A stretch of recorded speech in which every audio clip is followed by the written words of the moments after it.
ಈಗಾಗಲೇ ಪಟ್ಟಣ ಪಂಚಾಯತಿ ಅಧ್ಯಕ್ಷ ಉಪಾಧ್ಯಕ್ಷದು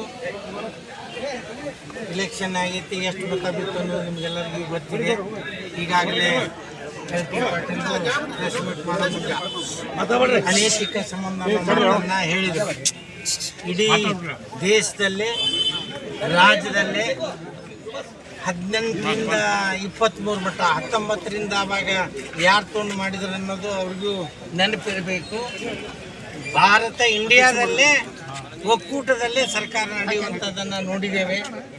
ಯಾವುದೂ ಅನೈತಿಕ ಅಲ್ಲ, ಯಾವ ಒಳ್ಳೆಯ ವ್ಯಕ್ತಿ ಅನ್ನೋದನ್ನು ಎಲ್ಲ ಸೇರಿ ಮಾಡುವಂಥ ಕಾಲ. ಅದಕ್ಕೆ ಅವರು ಸೋತು ಗುಟ್ಲೆ ಅನೈತಿಕ ಸಂಬಂಧ ಅನ್ನೋ ಮಾತನ್ನು ಹೇಳಿದ್ದನ್ನು ನಾವು ಕೇಳಿದ್ದೇವೆ. ಯಾರೂ ಇದೇನು ಇಡೀ ದೇಶದಲ್ಲೇ ಆಗುವಂಥ ಪ್ರಕ್ರಿಯೆಯನ್ನು ನೀವು ನೋಡಿದ್ದೇವೆ. ಈಗಾಗಲೇ ಅವರು ಅನೈತಿಕ ಸಂಬಂಧ ರಾಜ್ಯಪಾಲರಿಂದ ಜನಪ್ರತಿನಿಧಿ ಸರ್ಕಾರ ಉಳಿಸ್ಬೇಕಂತೇಳಿ ಈಗಾಗಲೇ ಆ ಕ್ರಿಯೆಯನ್ನು ನೀವು ನೋಡಿದ್ದೀರಿ. ಏನೂ ಹುರುಳಿಲ್ಲ. 136 ಶಾಸಕರು ಬಂದಂಥ ಒಂದು ಪಕ್ಷ ಒಳ್ಳೆಯ ಮುಖ್ಯಮಂತ್ರಿ ಆದರೂ ಅವರ ರಾಜಕೀಯ ಜೀವನದಲ್ಲೇ ಒಂದು ಕಪ್ಪು ಚುಕ್ಕಿಯನ್ನು ಇಟ್ಕೊಂಡಿದ್ದಿಲ್ಲ. ಇವರು ಸರ್ಕಾರ ಇದ್ದಾಗ ಜಮೀನನ್ನು ಕೊಟ್ಟು ಅದನ್ನು ಯಾರು ಸರ್ಕಾರದಾಗ ಕೊಟ್ಟರು, ಯಾರು ಸಹಿ ಐತೆ ಅನ್ನೋದು ವಿಚಾರ ಮಾಡೋದು ಬಿಟ್ಟು ರಾಜ್ಯಪಾಲರ ಮುಖಾಂತರ ಈ ಕೆಲಸವನ್ನು ಮಾಡೋದನ್ನು ನೋಡಿದ್ದೇವೆ. ಇಡೀ ರಾಜ್ಯ ಖಂಡಿಸಿದೆ. ಕಾನೂನಾತ್ಮಕವಾಗಿ ಈಗಾಗಲೇ ಹೋರಾಟವನ್ನು ಮಾಡ್ತೇವೆ.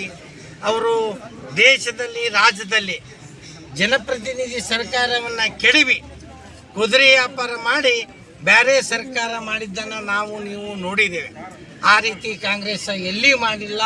ಪ್ರಜಾಪ್ರಭುತ್ವವನ್ನು ಉಳಿಸುವಂಥದ್ದು ಕಾಂಗ್ರೆಸ್ ಮಾಡ್ತಾ ಇದೆ. ನ್ಯಾಯಯುತವಾಗಿ ನಾವು ನ್ಯಾಯದಲ್ಲಿ ನಂಬಿಕೆ ಇಟ್ಟಂಥ ಪಕ್ಷ, ದೇವರು ಅದಕ್ಕೆ ಜಯ ಕೊಡ್ತಾನಂತ ಹೇಳಲು ಬಯಸ್ತೇನೆ. ಮುಂಡಗೋಡದಲ್ಲಿ ಪಟ್ಟಣ ಪಂಚಾಯತ್ ಚುನಾವಣೆ ಆಗಿದೆ. ಅಧ್ಯಕ್ಷ ಉಪಾಧ್ಯಕ್ಷ ಆಯ್ಕೆ. ಅಲ್ಲಿ ಯಾವ ಪ್ರಶ್ನೆಯಲ್ಲಿ ಏನು ಮಾತಾಡಿದರೆ ನಾನು ಗಮನಿಸ್ತಿಲ್ಲ, ಗೊತ್ತಿಲ್ಲ. ಆದರೆ ನನ್ನ BJP ಸ್ನೇಹಿತೆ ಒಂದು ಮಾತನ್ನು ನೆನಪು ಮಾಡಿಕೊಡ್ತೇನೆ. ಕಳೆದ 2 ವರ್ಷಗಳ ಹಿಂದೆ ಪಟ್ಟಣ ಪಂಚಾಯತ್ ಅಧ್ಯಕ್ಷ ಆಯ್ಕೆ ಯಾವ ಸಂಬಂಧ ಇಲ್ಲ. ಯಾವ ಅನೈತಿಕ ಸಂಬಂಧದಿಂದ ಚುನಾವಣೆಯಲ್ಲಿ ಅಧ್ಯಕ್ಷರಾದರು.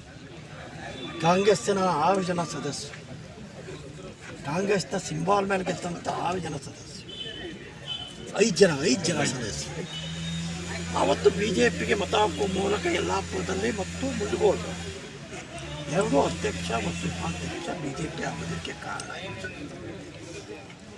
ಅನೈತಿಕ ನೈತಿಕ ಅವರಿಗಿನ್ನೂ ಮಾಹಿತಿ ಇಲ್ಲ. ಇವರು 8 ಮಂದಿ ಕೈ ಎತ್ತದವರಲ್ಲಿ ಕಾಂಗ್ರೆಸ್ನ ಆಯ್ಕೆ ಆದವಳು ಒಬ್ಬಳು ಕೈ ನಗ್ಗಿದಾಳಲ್ಲ ನಿಮಗೆ ಇವತ್ತು. ಅದು ಯಾವ ನೈತಿಕ? ಅದು ಅನೈತಿಕ ಅಲ್ವ? ಅಧ್ಯಕ್ಷ ಚುನಾವಣೆಯಲ್ಲಿ ಆಯ್ಕೆ ಆಗಿರ್ತಕ್ಕಂಥ ಕೇಳಿದ್ರೆ BJP ಗೆದ್ದ. ಇದು ಯಾವ ಅನೈತಿಕ? ಅದು ಯಾವ ಯುವ ಪಕ್ಷವೇನೇ ಬಂಡಾಯ ಅಭ್ಯರ್ಥಿಯ ಬಂದಿದ್ದಲ್ಲಿ ಅದು ಯುವ ದೌರ್ಬಲ್ಯಗೆ ಹೊರತು ಇದನ್ನು ಕಾಂಗ್ರೆಸ್ ಪಕ್ಷ ಪಕ್ಷದ ದೌರ್ಬಲ್ಯ ಅಲ್ಲ. ಯಾವುದೋ ಚುನಾವಣೆಯೂ ಕಳೆದ ಸಲ BJP ಅಧಿಕಾರ ಪಡೆದು ಕಾಂಗ್ರೆಸ್ನ ಓಟಿಂದ BJP ಗೆದ್ದಿದೆ. ಈ ಸಲ ಕಾಂಗ್ರೆಸ್ ತನ್ನ ಒಟ್ಟನ್ನು ಹಾಕ್ಕೊಂಡು ಕಾರಣಕ್ಕಾಗಿ ಈ ಥರ 2 ಕಡೆ ಇವತ್ತಿಲ್ಲಾಗಿದೆ. ನಾವು ಯಲ್ಲಾಪುರದಲ್ಲೂ ಇದೆ. ಯಲ್ಲಾಪುರದಲ್ಲೂ ಕೂಡ ಭಾರತೀಯ ಜನತಾ ಪಾರ್ಟಿ ಸೋಲತ್ತೆ, ಕಾಂಗ್ರೆಸ್ ಗೆಲ್ಲತ್ತೆ. ಅಲ್ಲೂ ಕೂಡ ನಾವು 11 ಜನ ಪಕ್ಷಾಂತರ ಇದಕ್ಕೆ BJP ಸಪೋರ್ಟ್ ಮಾಡಿದ್ವಿ. ಕಳೆದ ಸಲ 10 ಜನ ಕಾಂಗ್ರೆಸ್ನಿಂದ ಗೆದ್ದು BJP ಸಪೋರ್ಟ್ ಮಾಡಿ ಅಧ್ಯಕ್ಷ ಉಪಾಧ್ಯಕ್ಷ ಮಾಡಿದ್ವಿ. ಈ ಪುನಃ ಅವು ಪಕ್ಷಕ್ಕೆ ಹೋಗಿದ್ದಾವೆ. ಹಾಗಾಗಿ ಅನಿವಾರ್ಯವಾಗಿ ಕಾಂಗ್ರೆಸ್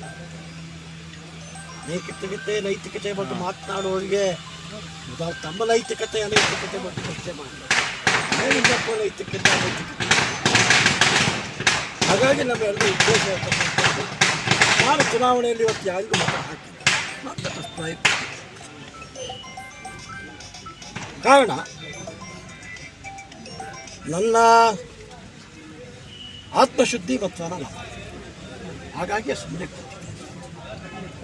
ಯಾವ ಅನೈತಿಕತೆ ಮಾತಾಡುವ ಸೋಲಿ ಗೆಲ್ಲಿ ಬೇರೆ ಪಕ್ಷವನ್ನು ಯಾಕೆ ಕೈ ನಗಿಸ್ಬೇಕು? ಇದು ಹಿಂದೆ ಏನು ಅಡಗಿದೆ? ಆ ಕಾರಣಕ್ಕಾಗಿ ಮುಂಡಗೋಡದ ಚುನಾವಣೆ ಇವತ್ತು ಭಾಳ ಸಾಮರಸ್ಯದಿಂದ ನಡೆದಿದೆ. ನಮ್ಮನ್ನು ಮುಂದಿರ್ತಕ್ಕಂಥ ಉದ್ದೇಶ ಮುಂಡಗೋಡದ ಸರ್ವಾಂಗೀಣ ಪ್ರಗತಿ ಮತ್ತು ನಗರದ ಅಭಿವೃದ್ಧಿ, ಪಕ್ಷಾತೀತ ನೆಲೆಯಲ್ಲಿ ಈ ಮುಂಡಗೋಡನ್ನು ಮತ್ತಷ್ಟು ಅಭಿವೃದ್ಧಿ ಪಥ ತಿಳಿಸ್ಕೊಂಡು ಹೋಗಬೇಕಾಗುತ್ತೆ ನಮಗೆ.